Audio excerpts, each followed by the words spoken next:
Hey, everyone. Welcome to the Goal Slayer Show. I am super excited because we have a guest today. And you know how I get really excited when we have guests here today. So before I bring my guest in, find a comfortable spot in your house or wherever you're at so you can do the demo with us. I'm going to do it too. And for those of you that are new here and never seen me before, my name is Rosa Barriget, and I am an online business coach for virtual assistant. I help them create, launch, and grow their business from scratch. If you want to know more about me and what I do, you can visit my website here. So today's topic is some way. Let me remove this name right here real quick so you guys can better see the screen. Okay. So some ways mindfulness can help you slay your goals, and we're going to have an amazing guest today. Let me just tell you a little bit about her and the great things that she does. And I'm going to pull up her picture so you guys can get the full effect. Okay, so let me show her picture only.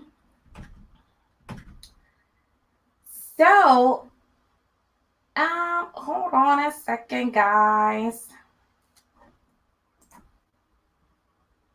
Actually, I'm gonna put my name up here. I'm gonna put my picture here because that's the only way that is gonna work for now. So this beautiful person here is Amber, and Amber is the child of two yoga teachers, Amber Sumathi. Let me see if I get it right, Amber. You can always correct it. Amber Sumathi Jamanka. She has been around yoga and meditation her entire life. After many years of a personal practice, she began teaching meditation and mindfulness in 2006 and yoga in 2015. Amber received her 200-hour yoga teacher training certification from Baptiste Institute in 2015.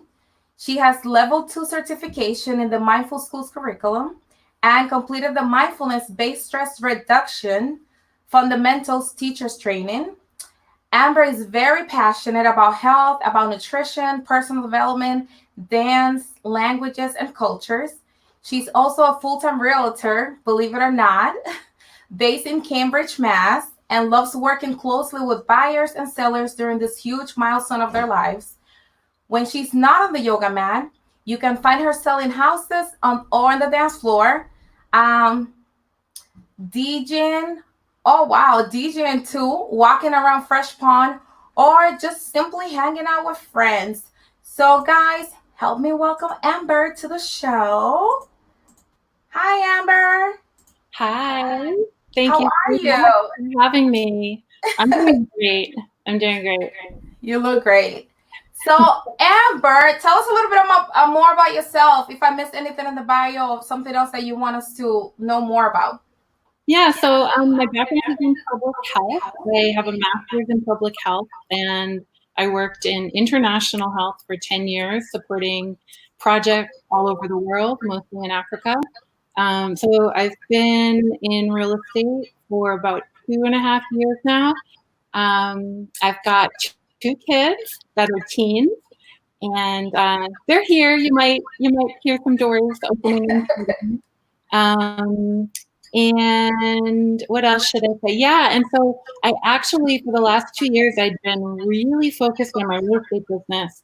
And then when this pandemic and this crisis happened, I saw so many people really suffering with anxiety and fear and stress. And so I really turned towards my yoga and meditation practice to be able to offer that. So even though, I've been doing this most of my life and had been teaching in the past, I hadn't really been teaching the last couple of years. And I just saw this, that it's so needed right now. And definitely mindfulness, it has just been really scientifically proven to help reduce stress. Mm-hmm. So that's what's bringing me here in this way is just wanting to offer this to people because I know it will really help. It does help. I just recently started doing yoga, Mhm. and combining the both really like has really impacted my life, because I used to do yoga before by itself, and then mindfulness almost like by itself and randomly, and now I'm doing them together, so it makes a big difference. Yeah. So do you want to start with the demo now? No, let me do the a little bit. Let me talk a little bit about mindfulness and go over the breath. Okay. I'll go over of how it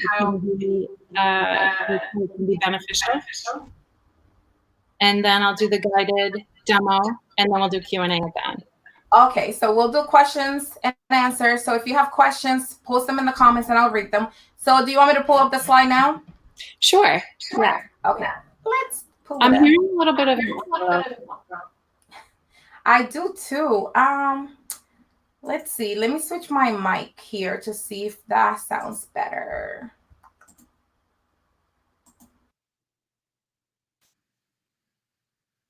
Okay, I can't hear you. Can you still hear me? Yeah, okay, so that's good. There's no echo anymore. but you're not, I can't hear you, so if you need to say something, you'll need to unmute yourself. So yeah, I wanted to start off with just a definition of what is mindfulness. It just means paying attention to the present moment on purpose in a kind and non-judgmental way.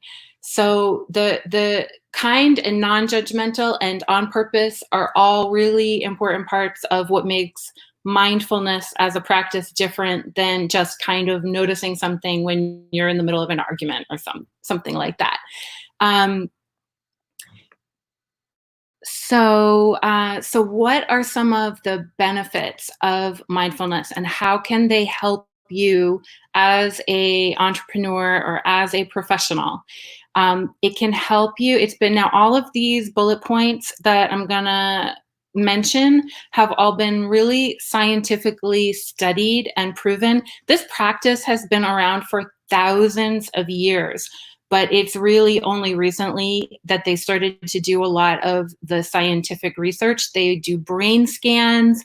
They look at all the different areas of the brain to see what is activated, how the brain changes. And this practice literally changes your brain. It improves concentration. It improves focus. It reduces stress. It reduces blood pressure for people who have high blood pressure. It can help to mitigate chronic pain. It's been used a lot with people that have chronic illness and chronic pain, and believe it or not, they can actually reduce the symptoms of their pain by using the mindfulness practice. Let me make this screen a little. So yeah, the mindfulness practice, especially when you are using the breath, it really can calm the nervous system, because the breath is very linked to the nervous system and to our emotions. So I'm sure you guys have noticed that when you're feeling fear or anxiety, sometimes you might feel a tightness in your chest, or you're breathing very shallowly or quickly. And so when you are able to notice that, and you have a habit of really bringing a sense of calm, then you can reverse that and calm the nervous system. And you can use that in real life work situations. For example, if you're going to be giving a presentation, if you're going on a job interview, if you need to be able to respond in any kind of difficult conversation or interaction at work. And it helps you to be more thoughtful, so that instead of just reacting in a situation, it gives you the ability through the practice, because this is what we're going to be practicing right now when we do the demo. And so once you have this habit, in real life situations, you have the practice of pausing before you take action. So what mindfulness does is it allows you to notice the thought, reflect on the thought, and then make a choice about how you want to respond in the most beneficial way, rather than just reacting and then regretting it later because you wished that you hadn't acted that way. And it can improve your memory. So just quickly, some of the science that they noticed, for example, is the meditation practice and mindfulness through silent and sitting meditation, which is one form of mindfulness. It actually activates the part of your brain, the prefrontal cortex, the front of the brain, which is where the focus, but also happiness is. And they've shown that people that it's like when they're testing medicine, for example, they test a dose response, right? Like a higher dose would lead to a higher response. It's the same with mindfulness. People that have been doing it longer, they're happier. They actually have that part of their brain developed more. And the part of the brain in the back that's called the amygdala, that's the fight or flight part of the brain. That's the older part of the brain that puts you into a reactive and a stressed response that causes adrenaline release and fight or flight response, and it actually shrinks that part of the brain. So that was a lot, but that's what I wanted to say before jumping into doing the guided demo. So we can go ahead and get started. Rosa, I don't know if there was anything you wanted to say before we get started. If you do. Oh, I can't hear you.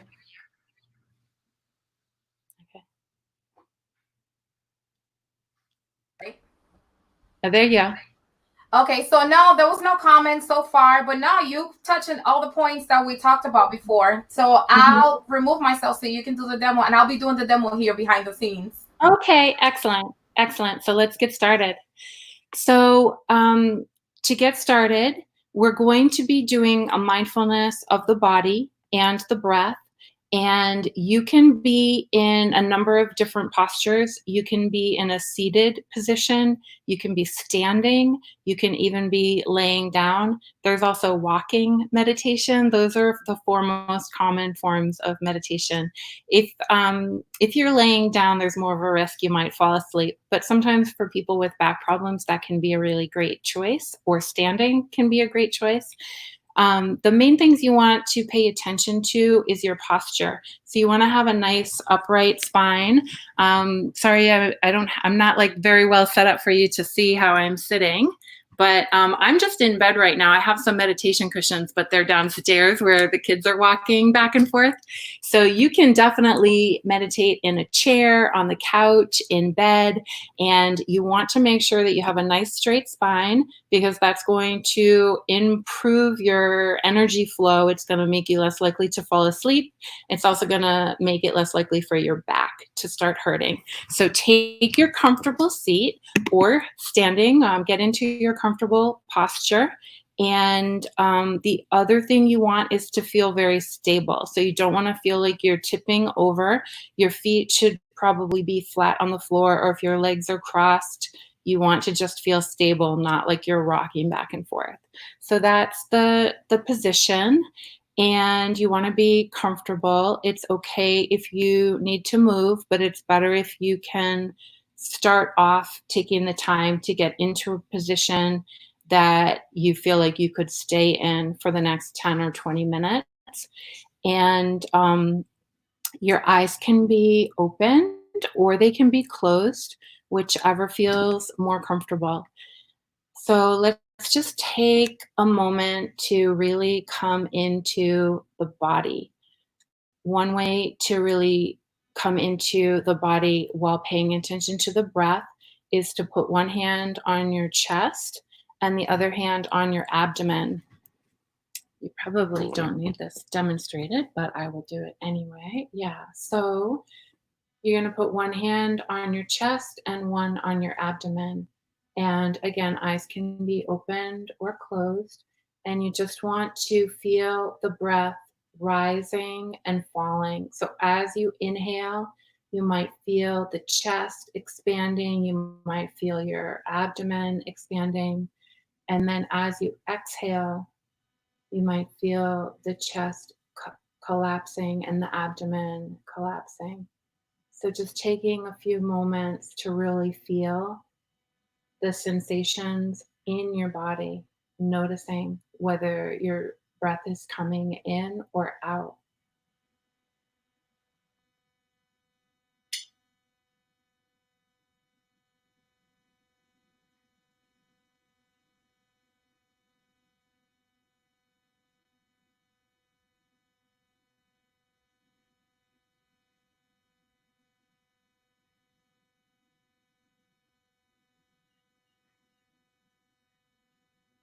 And if your mind has started to wander, then that's totally fine and natural. It's bound to happen.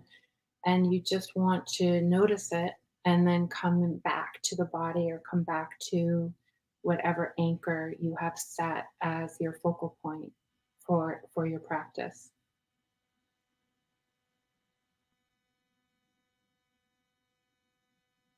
And just noticing the quality of the breath. Is it a shallow breath? Is it a deep breath? Is it short? Is it long? And without judgment. So remember, part of the definition of mindfulness was to notice things in a non judgmental way. So we're not worried if the breath is too shallow or if it should be deeper, just noticing it as it is, just allowing the breath to happen by itself.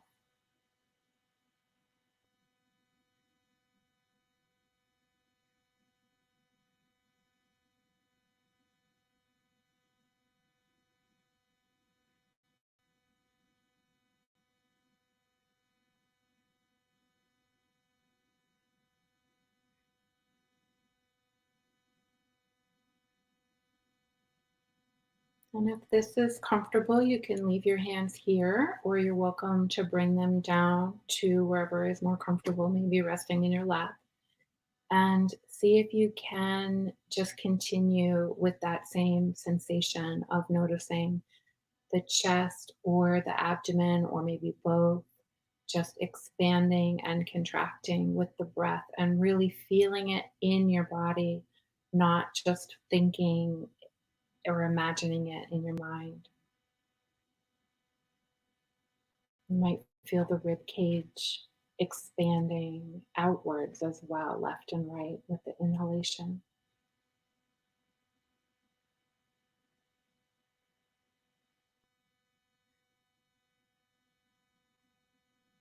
And this practice of noticing that your mind might be wandering off, which you're not really doing on purpose or having control of.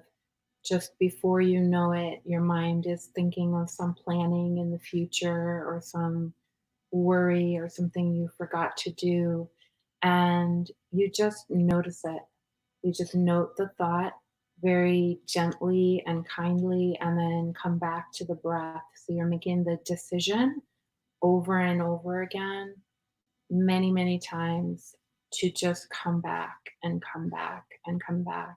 And that moment that you're looking for is that moment of waking up from whatever dream. And it might have gone on for 5 minutes of planning before you realize it, and then suddenly remember that you're trying to meditate. So that's the practice. And it's really just like a muscle that gets stronger the more you do it.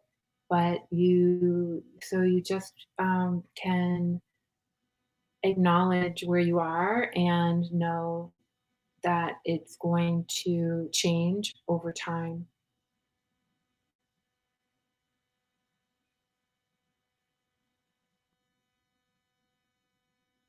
The reason why we like to notice the mindfulness in the body, one of the reasons is I really believe this is the body is always in the present moment, whereas the mind is rarely in the present moment. The mind likes to be in the past, it likes to be in the future.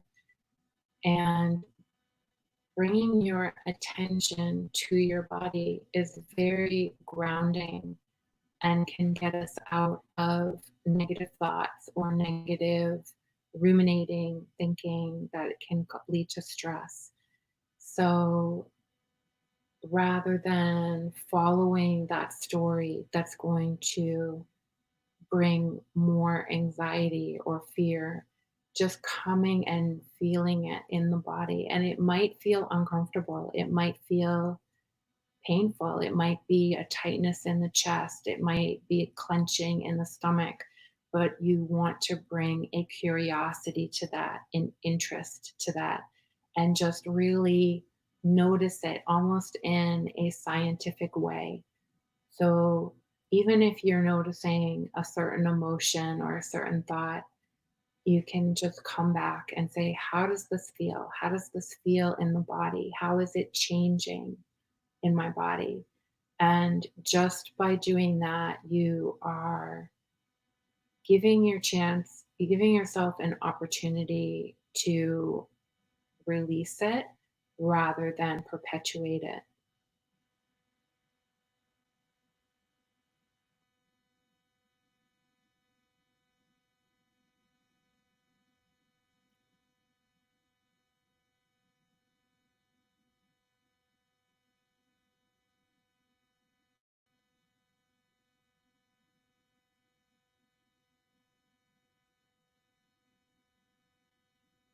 Just continuing to come back to the body, coming back to the breath in the abdomen, in the chest. Maybe you feel it in some other places too.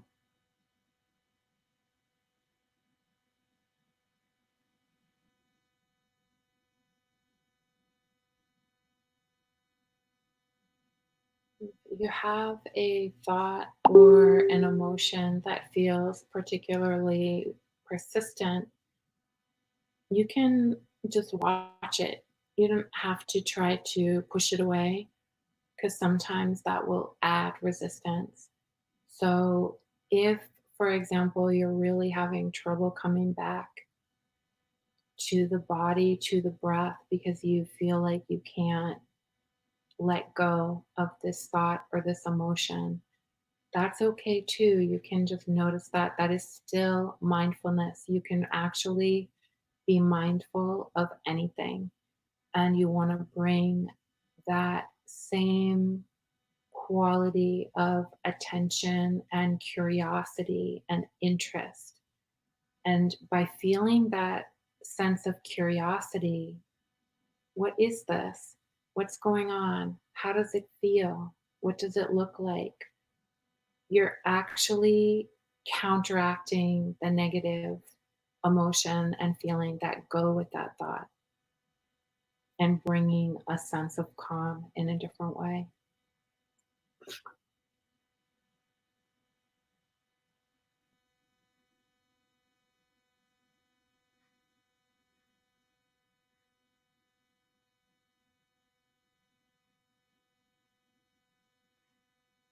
And just noticing that it can really change over time. So, trying to not have expectations. Sometimes you're going to feel like you're able to access the present moment with more ease, and sometimes it's going to feel more challenging. So, just remember that your intention to do the practice and just showing up and doing it is going to be beneficial. So there's really no such thing as a bad meditation session or a bad mindfulness session. You're always just improving your ability to come back and show up and really just growing that, strengthening that muscle of mindfulness.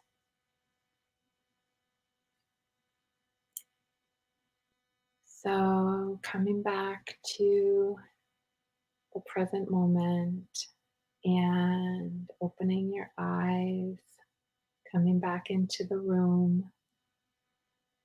We only have a few minutes left, so I wanted to give some time for any burning questions. And then one more thing I wanted to leave you with is that the mindfulness practice, so the way we're doing it right now, which is mostly silent sitting quietly, trying to sit still. That's one way to practice it. That can actually be a little bit easier because you have less distractions. But like I said, you can be mindful of anything. And another really good way to practice mindfulness is to bring it into the day throughout the day. So you can either set some reminders to stop and pay attention to your breath. For example, if you receive a text message or the phone rings, every time you hear that ding or that sound, that can be your mindfulness bell, and that can remind you to take a breath before you check your phone. Or you can, every time, if you're driving, every time you get to a red light, that can be your reminder to come back, because I'm sure you were thinking about something. Your mind is all over the place at the destination you're heading to. You see the red light and you pause and you remember to come back to the present and check in with your body and your breath. And you can be mindful while you're cooking. You can be mindful while you're eating. Eating is a really good one. Just noticing not only the food in your mouth, but how are you lifting the fork? Paying attention to how you're chewing, how it tastes, how it smells. That's all mindfulness. You can bring in all your senses. And I think that was the last thing. I guess the question is how to get in touch with me, or how to do more of this. I'm currently teaching yoga and mindfulness 3 times a week, Monday, Thursday, and Friday. I can share the schedule. You can email me at truebodymindsoul@gmail.com. You can go to my Facebook page, business page, which is True Body Mind Soul on Facebook. My website's not up yet. For website, you can find my real estate website, which is movewithamber.com. And then I also have a Move with Amber Instagram and a Facebook business page. And they're all there highlighted, and I can post them in the comments too, so you guys can follow her. She's on Instagram. I actually just follow you. So I have 2 questions, right? Yeah. So yesterday my meditation was easy and today was hard. My mind just kept drifting away to my weekend plans. What am I doing wrong? Yeah, that's a good one. Well, the first thing is it's always changing, right? Everything is always changing. So just kind of coming to each situation fresh, with fresh eyes, and not having specific expectations of how you think it should be. And that's the practice. It's like there's a quote, you can't pass the test without taking the test. So having those weekend plans that are like pulling you, that's the test. And so we're just practicing with that. And it might be 2 times that you come back to the present moment and remember your breath, or it might be 1 time, or it might be 1,000 times. But it's always just kind of growing that muscle. And sometimes we have more. The mind will always throw something at you that is very juicy and compelling, and we each have our different things that will draw us in. It could be a romantic relationship that we're thinking about. It could be lunch. It could be, I need to take a nap. It could be, this isn't useful. I should be writing my to-do list. I actually have had friends that told me they used their meditation practice to mentally do their to-do list.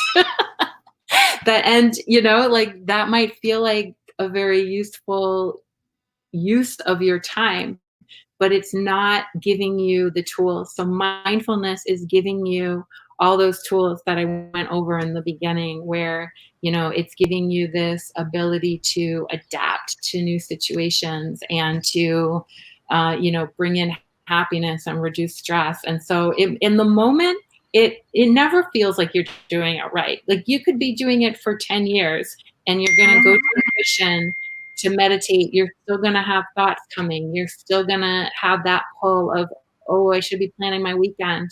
And then you're like, wait, am I doing this right?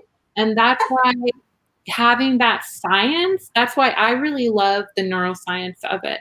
I love the studies that show you, like, this is how it changes the brain. This is the proof. This is the evidence that it works.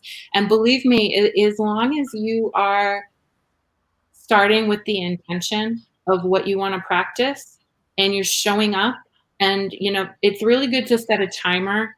It could be for 10 minutes or 20 minutes, but if you kind of commit to yourself that you're not going to check your phone or get up until that timer goes off, then you're growing that muscle. And what you're doing is you get this impulse. Like, the impulse might be, let me go get a drink. Let me go check my phone. Let me go get a snack. And when you don't follow it, that's when you're really teaching your brain, like, you're in control. You're not letting your thoughts control you. You are making a decision on what you want to follow or not follow. And that's one of the tools that it becomes really helpful in real life. Right, when we need it. Yeah. And the last question before we let you go, because I know you have to go somewhere. How long would it take before we notice a difference? I mean, you can notice the difference in one breath, right? Like when we did the guided meditation, did anybody feel that sense of calm? I did. When we did that, just put your hand here and just take one breath. And in that moment, you most likely feel a sense of calm and peace come in. And the thing is that whatever quality we're trying to grow, so if we're trying to grow a sense of calm or a sense of peace of mind, that's the same quality we want to bring to our meditation. So some people approach meditation the same way they approach their jobs and school, which is what's giving them the stress in the first place. So you don't want to show up and say, I got to try harder. I got to be better. I've got to give myself a checklist to make sure I do it perfectly. Those are the same. Those might have been really good, getting you straight A in school. But if it brought you stress, it's going to just bring you more stress. And that's not what we're meditating for. So and there are a lot of people that approach meditation that way because they have different goals. So they might think, I'm going to reach full enlightenment, or I'm going to, increase my concentration to such a high level. So they're bringing this intensity to it. So it depends on what your goal is. I personally don't advocate for that because I feel like it's counterproductive. There has to be a sense of ease and kind of like an openness in order to really have it.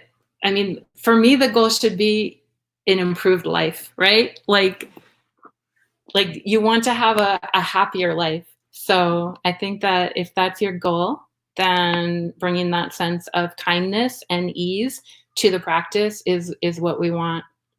And in terms of noticing a difference, it's a little bit hard for me to say because, like I said, I've been doing it like my whole life. So I don't really have kind of a time. Like, a lot of people can be like, I started on this day and I noticed a difference after this many years, But one thing I'll say is that what I've done, there's that 8-week course, the Mindfulness Based Stress Reduction. It's a really specific class. They do have them. It is more intense. It's like 1 hour of meditation a day. So it's not like 10 minutes, 20 minutes, but they show like huge results just in those 8 weeks. And that, if you want to look more, there's Jon Kabat-Zinn is the name of the guy who started mindfulness-based stress reduction. He has a book called Full Catastrophe Living. It's about this thick of all the medical studies that they did and how it,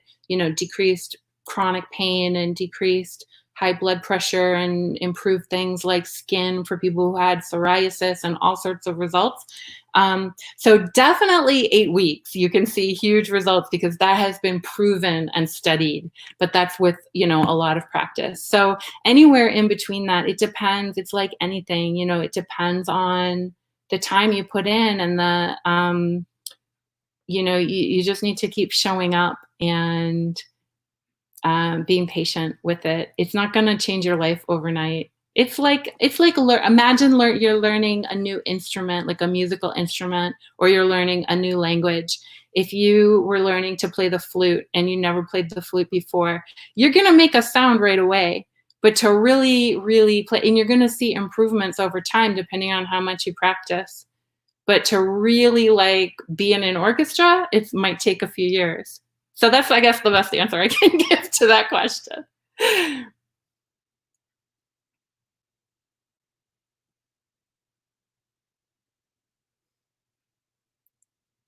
Oh, Rosa, I can't see you or hear you. Are you still there?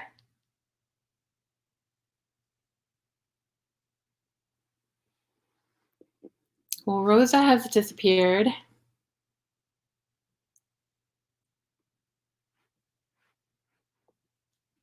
Let me see if there were any more questions, because I did get a list. Oh, so one of the questions was not being able to sit still for 10 minutes, and is it okay to move around?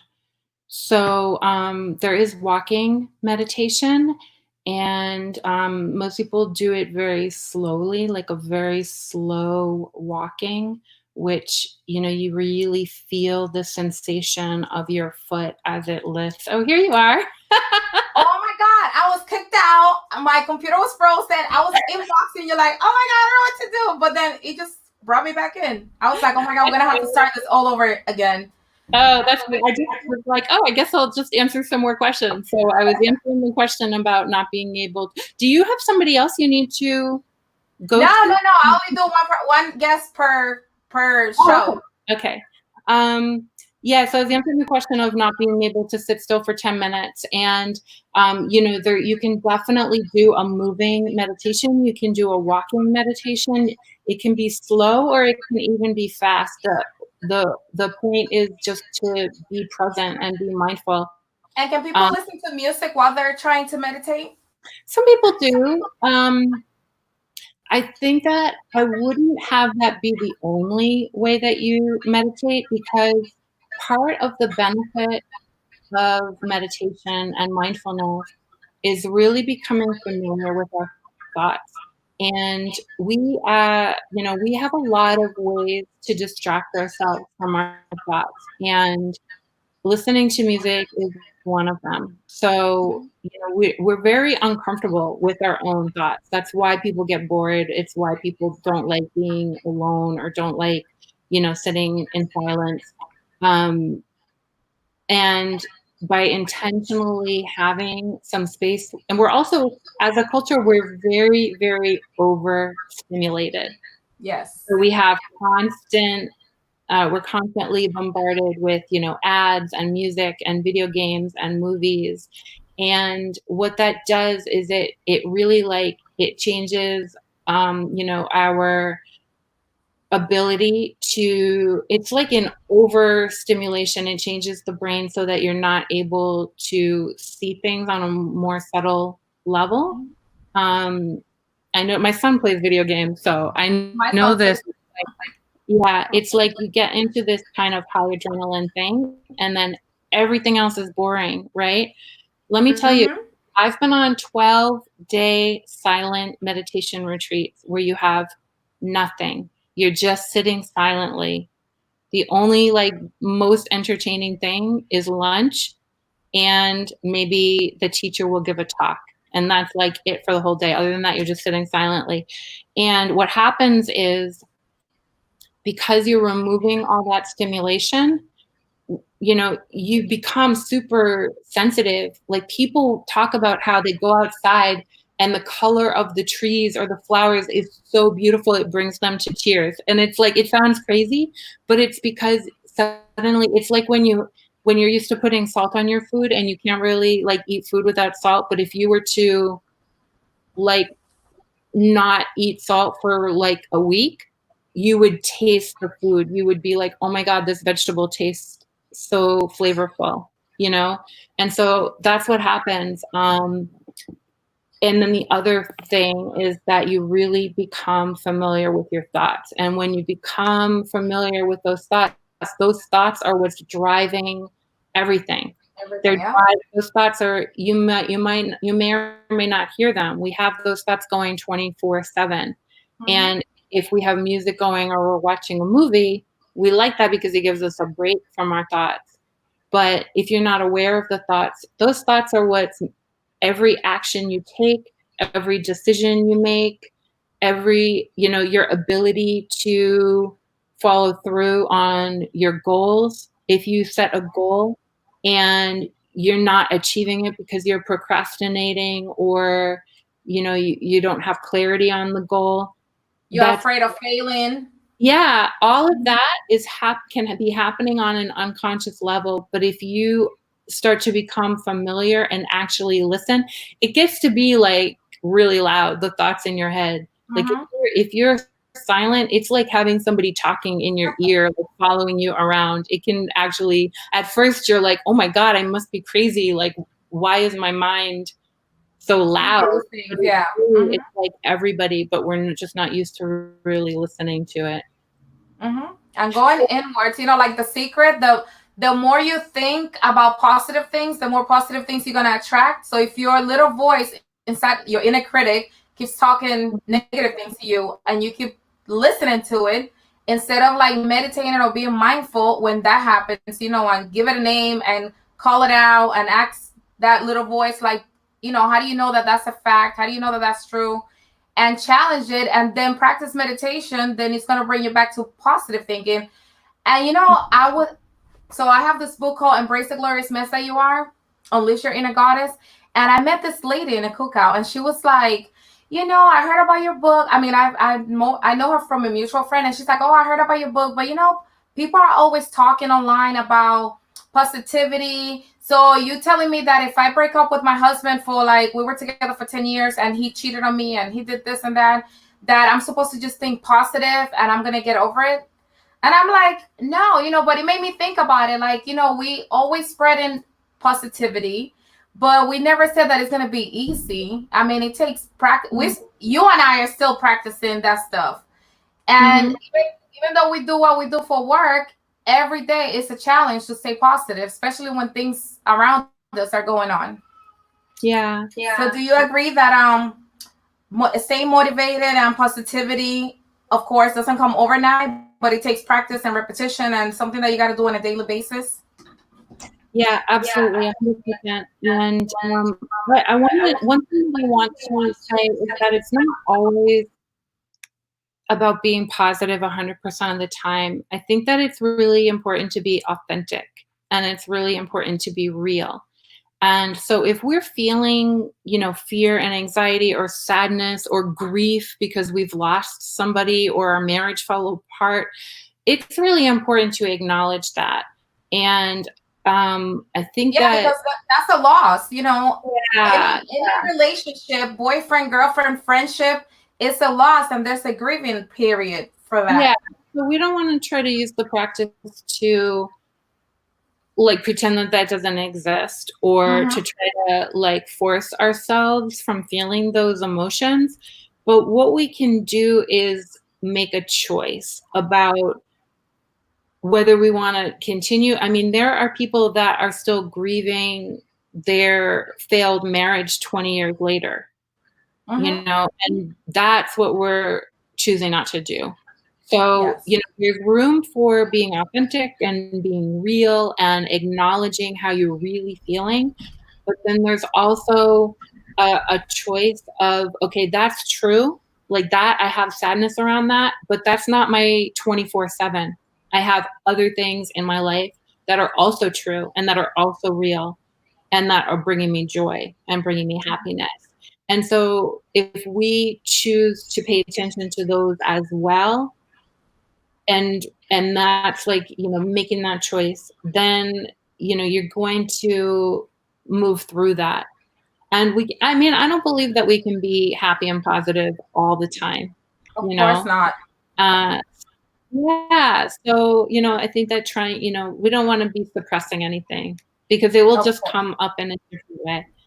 But yeah, we do. Oftentimes we have a lot of choice that we can make about the things that we choose to pay attention to. Like, I'll give you one example. I don't really like to watch the news that's on the regular media, because that's not a neutral, true way of representing what's going on in the world.